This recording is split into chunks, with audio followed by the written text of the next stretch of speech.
Hello বন্ধুরা, গাইজরা, শুভ সকাল। রিয়াজ, সবাই কেমন আছেন বন্ধুগণ? সকাল সকাল একটা ভিডিও করতেছি। আসলে এক ভাইয়ের ঘুম থেকে উঠে ফেসবুক স্ক্রল করতে গিয়ে দেখলাম যে এক ভাই একটা পোস্ট করলো, একজন মুফতি সাহেব একটা পোস্ট করলো। এখনকার কিছু লোকের ব্যক্তিত্ব, মানে ফেসবুকে টাকা ইনকাম করতে গিয়ে তাদের ব্যক্তিত্ব হারিয়ে ফেলছে কন্টেন্ট তৈরি করে। আসলে ব্যক্তিত্ব কিভাবে নষ্ট হইলো, ওটা আমি আসলে ওনার থেকে জানতে চাই।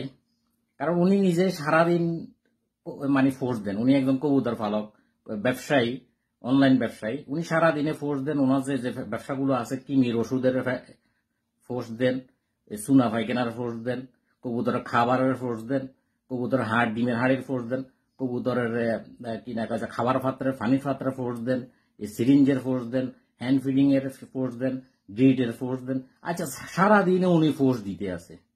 তখন আমি এটা যখন বললাম যে ওনাকে মানে একটা কমেন্ট রিপ্লাই করলাম যে আপনি তো সারাদিনে ফোর্স দেন, এখন উনি আমাকে আপনারটা কি এখন উনি আমাকে বিশাল একটা লিস্ট দেখাইলো, আমার এখানে মেনশন করলো, মানে হালাল এবং হারাম নিয়ে।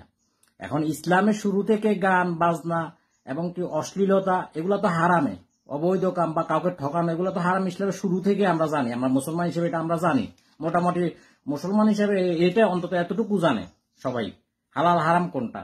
এখন আপনি আমাকে হালাল হালালের বিশাল একটা লিস্ট দিলেন।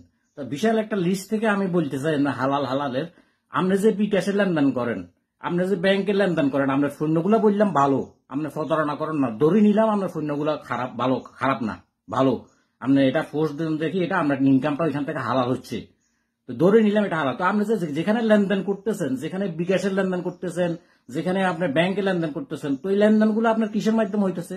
এখানে হারাম যোগ হইতেছে, হারামের মাধ্যমে আসতেছে।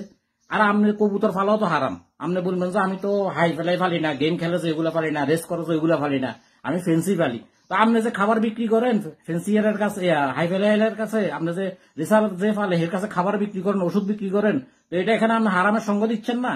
ওইটা হারাম হচ্ছে না? এখন আপনি আপনার পছন্দ মতো একটা হারাম তৈরি করে নিবেন।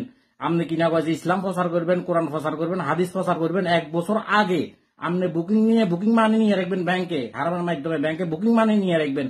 এখন ওইটা আপনি ইসলাম প্রচার করেন, ওইটা আপনার জন্য হালাল হয়ে যাইব, অথচ আপনার জন্য এটা হাদি হয়ে যাইব।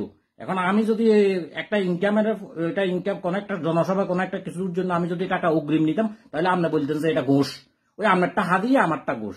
অতএব মেন্টালিটি পাল্টান। মেন্টালিটি না পাল্টাইলে তাইলে মনে করেন সমাজে মনে করেন আমরা একে একের শত্রু, এতে এদের পিছনে লাগে থাকবো, এত ওইদের পিছনে লাগি থাকবো। কথা বুঝেন নাই? অথচ নিজেকে হারাম থেকে আগে রক্ষা করেন। আপনি যে হারাম কাজগুলা করতেছেন, হারামের লগে আপনি যে যুক্ত আছেন, ওইখান থেকে নিজেকে মুক্ত করেন, তারপরে ভালো একটা পোস্ট করেন, মানুষ আপনাকে সম্মান করবে, মানবো। আপনি নিজেই তো হারামে জড়িত আছেন।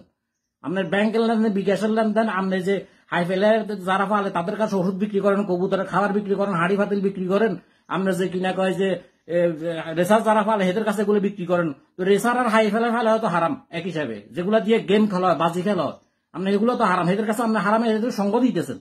আগে নিজেকে হারাম থেকে মুক্ত করেন, তারপরে হারাম হারাল শিখাইয়েন মানুষকে।